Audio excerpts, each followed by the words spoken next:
J'ai eu l'impression qu'il y avait quelqu'un derrière moi. Cela m'arrive parfois quand je suis tout seul. Tout à coup, je me retourne, et puis il n'y a personne. Oh, cela arrive à d'autres aussi. Je ne sais plus qui me disait qu'il connaissait un monsieur qui, lorsqu'il était tout seul, avait toujours l'impression qu'il y avait quelqu'un derrière lui. Alors, il se retournait tout le temps. Et puis finalement, il n'y avait personne. Jamais. Et il a jeté... Bon, il doit être détraqué. Je lui ai dit, détraqué, c'est vite dit. D'abord, comment savez-vous qu'il était tout seul? Comment savez-vous qu'il y avait quelqu'un derrière lui puisqu'il était tout seul? Il me dit, parce que j'étais là. Je lui ai dit. Donc il y avait quelqu'un. Il me dit, il ne pouvait pas me voir, j'étais derrière. Je lui ai dit, ah oui, mais ça justifiait son impression.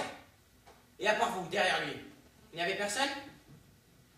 Il me dit, non, j'étais tout seul.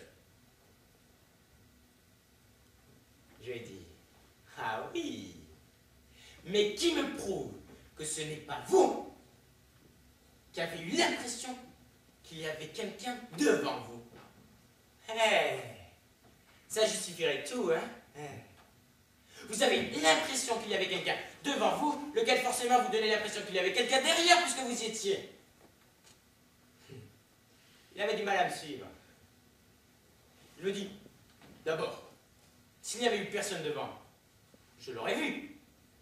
Je lui dis, c'est justement quand il n'y a personne devant qu'on ne la voit pas. Là, il ne me suivait plus du tout. Et pourtant, j'avais toujours l'impression qu'il était derrière moi. À un moment, je me retourne. Et puis il n'y a personne. Cela justifie ce que je viens de vous dire. Alors, écoutez. Vous me suivez là ou pas? Si vous arrive comme à moi, en ce moment, d'avoir l'impression qu'il y a quelqu'un derrière vous, ne vous retournez pas. S'il vous plaît. Parlez-lui. Allez-y.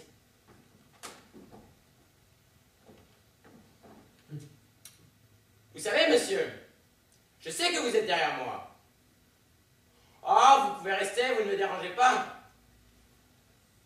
Maintenant, ce que vous y faites... Alors, qu'est-ce qu'il fait? Il fait des grimaces, hein? Ah, c'est ce qu'ils font tous lorsqu'ils sont derrière vous. Ils font des singeries, les primitifs. Si vous le permettez, je voudrais vérifier une chose. Parce que là, j'ai l'impression qu'il y a quelqu'un derrière moi. Je me demande si je me retournais, est-ce que j'aurais l'impression qu'il y a quelqu'un devant?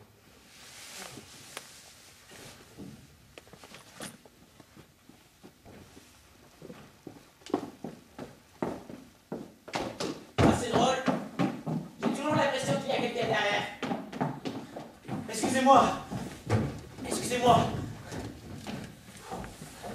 Je suis un peu essoufflé. Je viens de traverser une ville où tout le monde courait. Je ne peux pas vous dire laquelle. Je l'ai traversée en courant. Lorsque j'y suis entré, je marchais normalement. Mais quand j'ai vu que tout le monde courait, je me suis mis à courir. Comme tout le monde. Sans raison. À un moment, je courais au coude à coude avec un monsieur. Je lui dis, dites-moi, pourquoi tous ces gens-là trouvent-ils comme des fous? Parce qu'ils le sont. Vous êtes dans une ville de fous ici. Vous n'êtes pas au courant? Si, des bruits ont couru. Ils courent toujours. Je lui dis, qu'est-ce qui fait courir tous ces fous?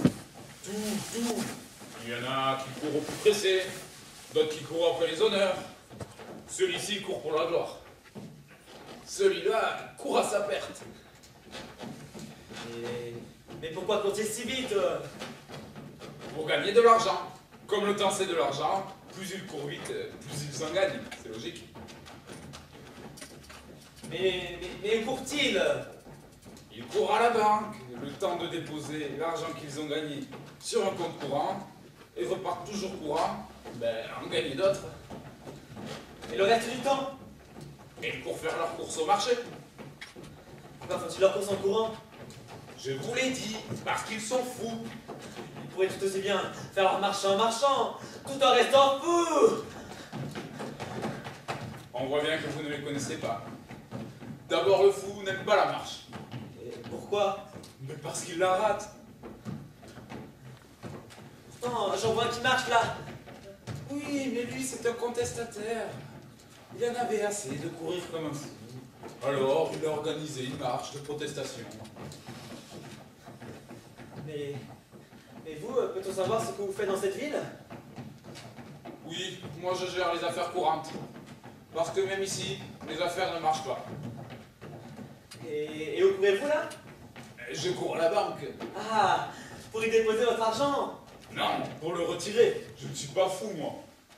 Si vous n'êtes pas fou, pourquoi restez-vous dans une ville où tout le monde l'est? Parce que j'y gagne un argent fou. C'est moi le banquier. Pom, pom, pom, pom, pom, pom, pom, pom.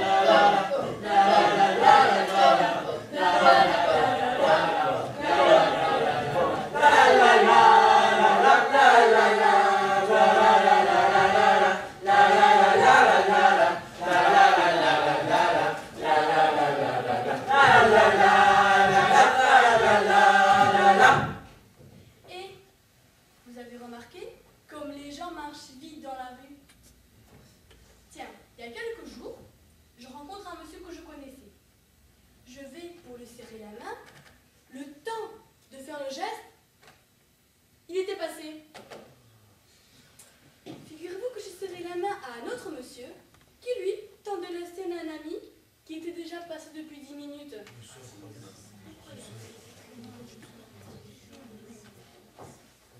Moi, un jour, j'arrive à un carrefour. Le feu était rouge. Bon, il n'y a pas de voiture, je passe. Seulement, il y avait un agent qui faisait le guet. L'agent. Il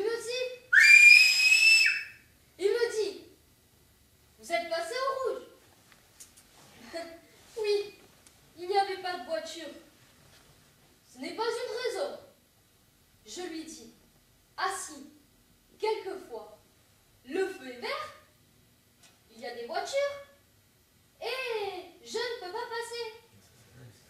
Stupeur de l'agent, il est devenu tout rouge. Je lui dis, vous avez le visage en feu. Il est devenu tout vert. Alors, je suis passée. C'est la même chose pour les parcs-mètres. Vous savez que les parcs-mètres, c'est une tricherie. Une tricherie.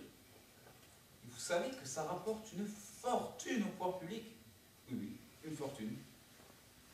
Bon, je le sais, parce que mon voisin s'est fait installer un petit parc-mètre clandestin juste devant chez lui. Tous les soirs, il va retirer la recette.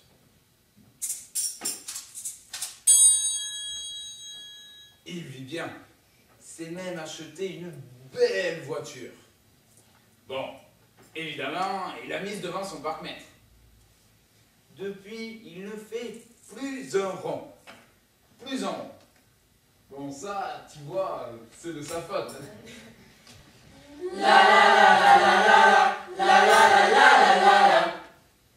Dernièrement, j'ai rencontré un monsieur qui se vantait d'être un imbécile. Il disait, je suis un imbécile. Je suis un imbécile. Je lui ai dit, monsieur, c'est vidé. Tout le monde peut se vanter d'être un imbécile.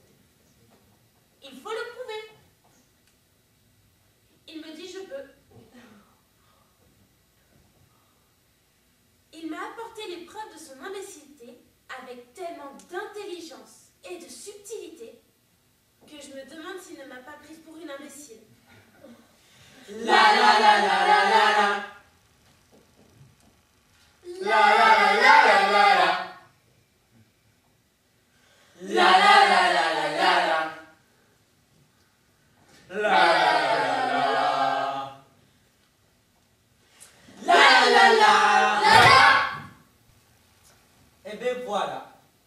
on ne sait jamais qui a raison ou qui a tort. Moi, je te le dis, c'est difficile de juger. Par exemple, moi, j'ai longtemps donné raison à tout le monde. Jusqu'au jour où je me suis aperçu que la plupart des gens à qui je donnais raison, eh bien, avaient tort. Donc, j'avais raison. Mais par conséquent, j'avais tort. Tort de donner raison à des gens qui avaient le tort de croire qu'ils avaient raison. Mais, c'est-à-dire moi, qui n'avais pas de tort. Mais je n'avais aucune raison de ne pas donner tort à des gens qui prétendaient avoir raison alors qu'ils avaient tort. J'ai raison, non? Mais puisqu'ils avaient tort, mais sans raison encore. Hein. Là, j'insiste, hein, parce que moi aussi, il m'arrive d'avoir tort. Mais quand j'ai tort, j'ai mes raisons que je ne donne pas. Ça serait reconnaître mes torts. J'ai raison, non? Remarquez, il m'arrive aussi de donner raison à des gens qui ont raison aussi. Mais là encore, c'est un tort. C'est comme si je donnais tort à des gens qui ont tort. Il n'y a aucune raison. Bon, en résumé, je pense qu'on a toujours tort d'essayer d'avoir raison devant des gens qui ont toutes les bonnes raisons de croire et qui n'ont pas tort. La la la la la la. La la la la la la la. La la la la la la. La la la la la la. La la la la. La la la la la la la. Dites donc, ça ne vous dérange pas que je dise des âneries? Pas du tout, je vous en prie. Je peux m'asseoir? Allez-y. Merci. Chez moi, c'est un besoin. Vous ne devriez pas en dire trop, Pourquoi? parce que ce n'est pas bon pour l'esprit. C'est une mauvaise habitude que j'ai prise. Vous en dites combien par jour? J'en dîne tellement. À peu près. Bof, une bonne centaine. Ce n'est pas raisonnable. Mais je sais. Au début, j'en disais une ou deux de temps en temps. Ensuite, j'en ai dit 3. Et maintenant, c'est par paquet de 10 que je les énonce, ces âneries. Vous ne pourriez pas vous restreindre. Ah, pour ça, je n'ai aucune volonté. Dès que j'ouvre la bouche, paf, il en sort une ânerie.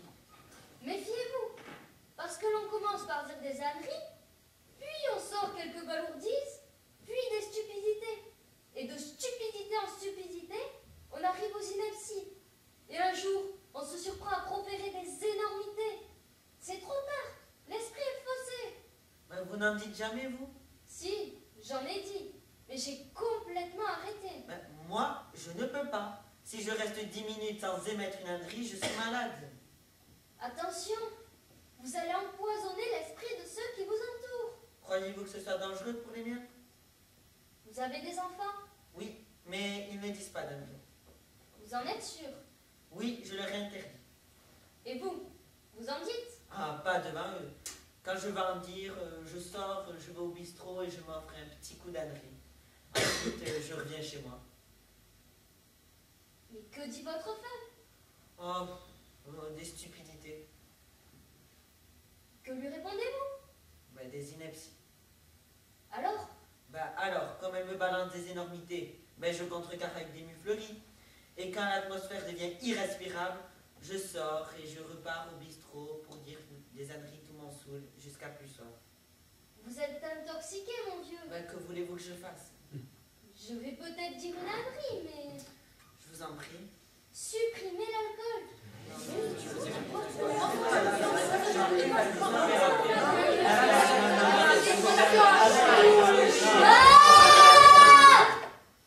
J'ai une migraine, mais infernale. C'est comme si j'avais un métro qui me traversait la tête.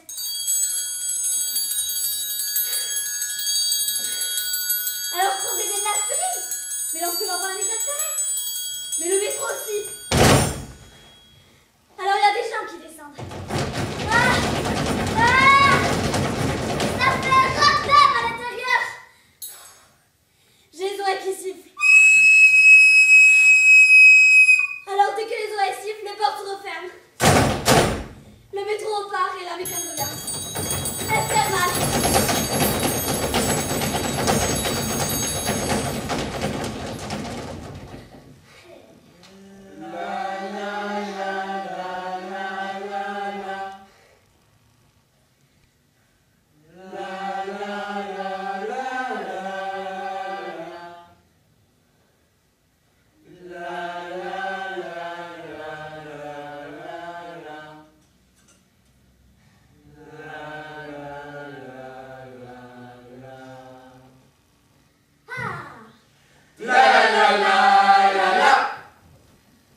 sans dessus-dessous.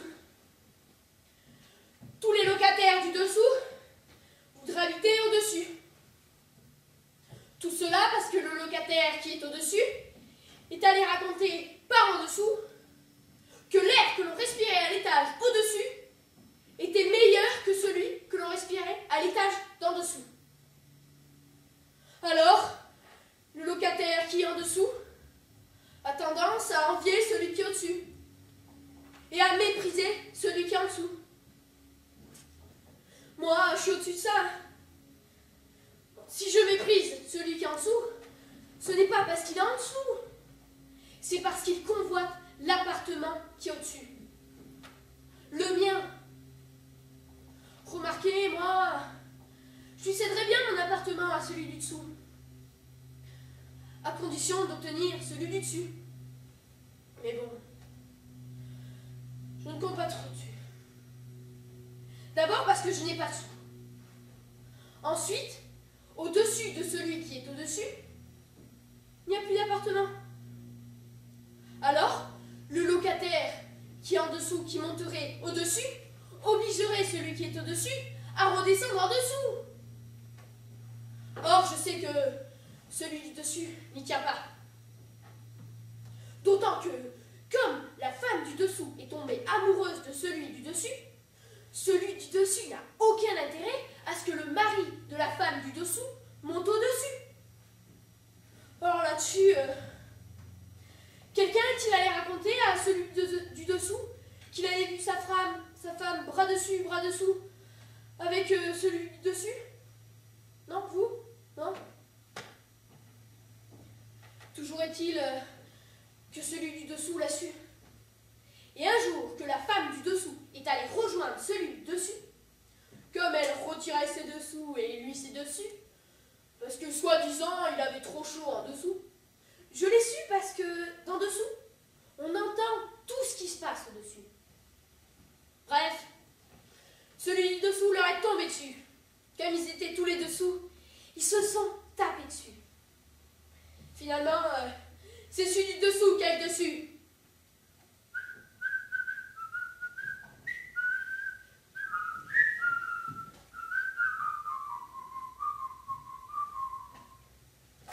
Je hais les qui sont des murs. Je hais les murs qui font la haie le long des murs.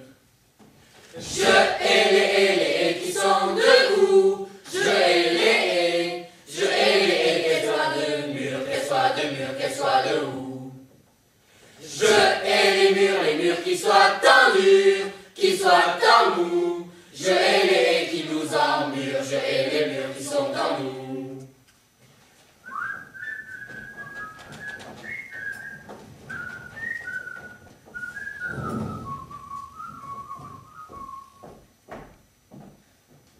Je vais lire sur le mur une chose étonnante.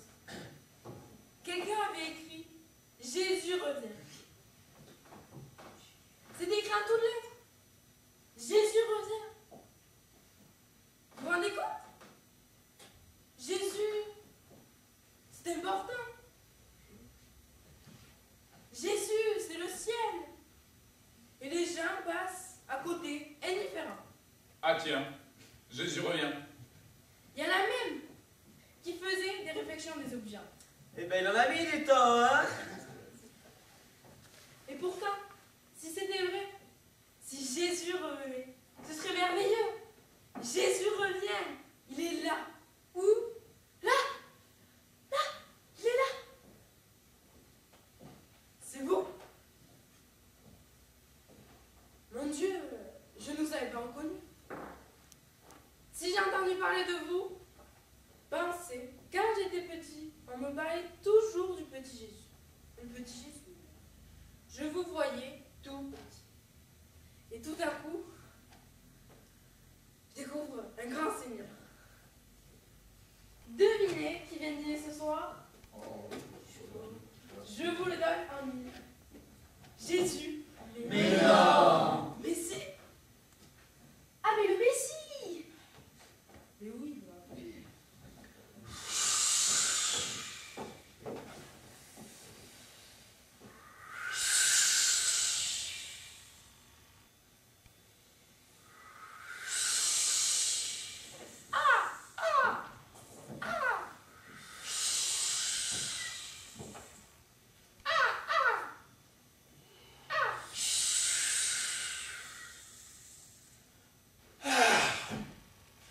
J'avais 3 jours devant moi, je me dis, tiens, je vais aller voir la mer.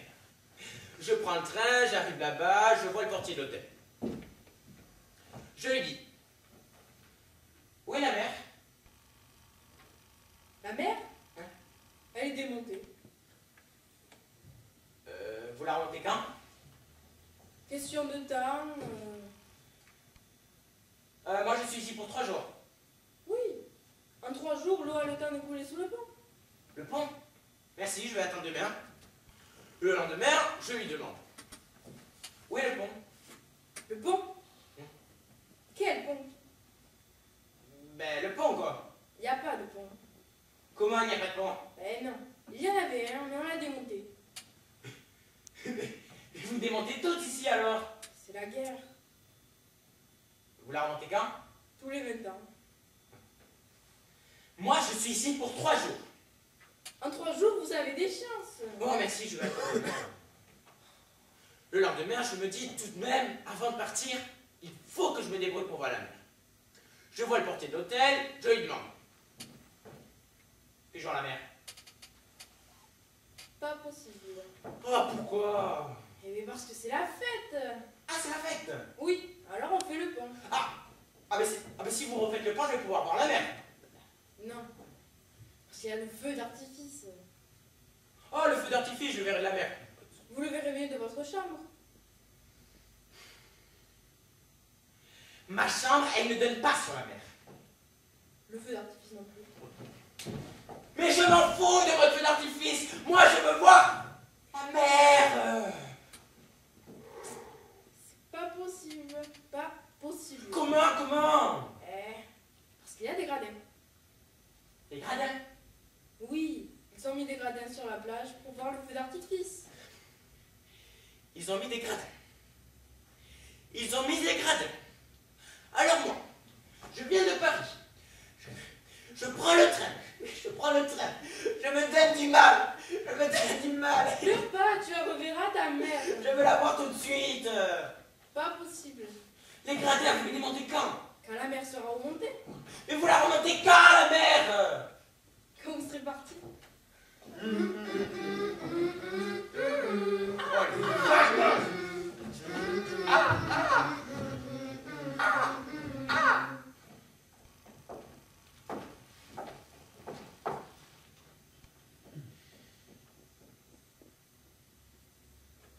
Il y a des verbes qui se conjuguent très irrégulièrement.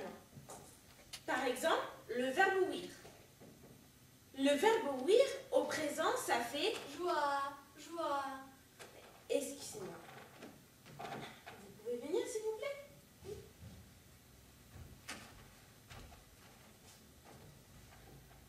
Si au lieu de dire j'entends, je dis joie, les gens vont penser que ce que j'entends est joyeux, alors que ce que j'entends peut être particulièrement triste. Il faudrait préciser, Dieu, que ce que je vois est triste. Joie.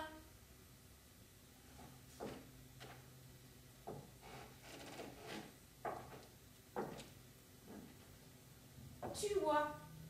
Tu vois mon chien qui avale le soir au fond des bois? Il voit. Voyons-nous? Voyez. Il voit. C'est bête. Loi, elle voit. Si au lieu de dire l'oreille, on dit l'ouïe, alors l'ouïe de loi à oui. Pour peu que loi appartienne à l'ouïe, l'ouïe de loi de l'ouïe à oui. Ah oui? Et qu'à oui, l'ouïe de loi de l'ouïe, Elle a aussi que tu dois voir. et toi de toi, Tu dois voir que mon chien avale le soir au fond des bois. tout toi, Moi. quelle voix au passé ça fait jouir. Jouis. Il n'y a vraiment pas de quoi.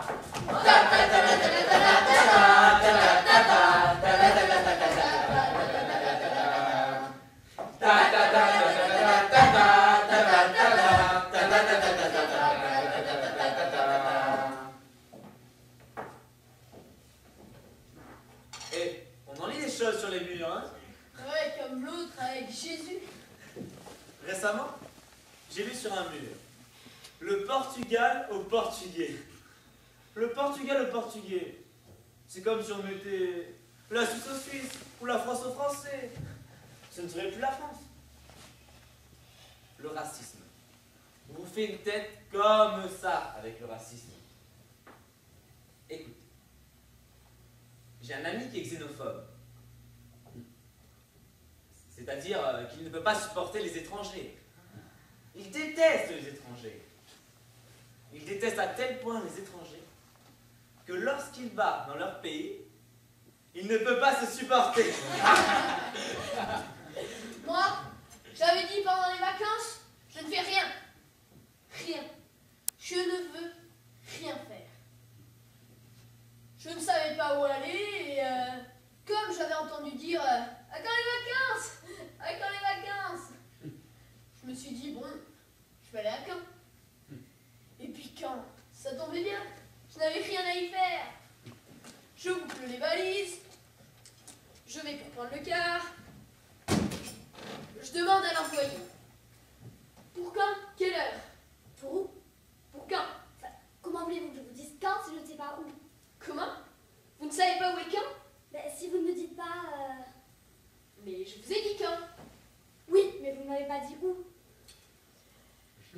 Mademoiselle, je vous demande une petite minute d'attention. Je voudrais que vous me donniez l'heure des départs qui partent pour Caen. Enfin, Caen, dans le Calvados. C'est vague. En Normandie. Mais ma parole, vous débarquez. Ah, mais là où est le débarquement, en Normandie à Caen? Là, prenez le car. Il part quand? Il part au car. Mais le car, il est passé. Mais si le car est passé, c'est que vous l'avez raté. Alors, et le prochain? Il part à 7.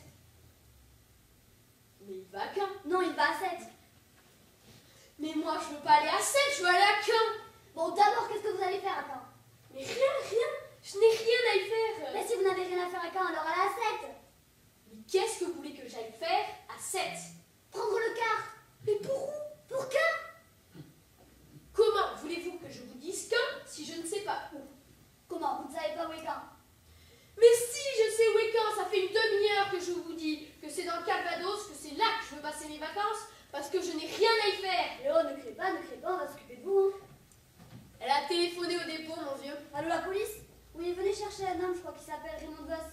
Oui, mettez-le dans la même cellule que Jean Tardieu et Raymond Queneau. Au revoir. À 22, le car était là. Les flics m'ont embarqué à 7, où je suis arrivé au car, où j'ai passé la nuit.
plaît, super, merci.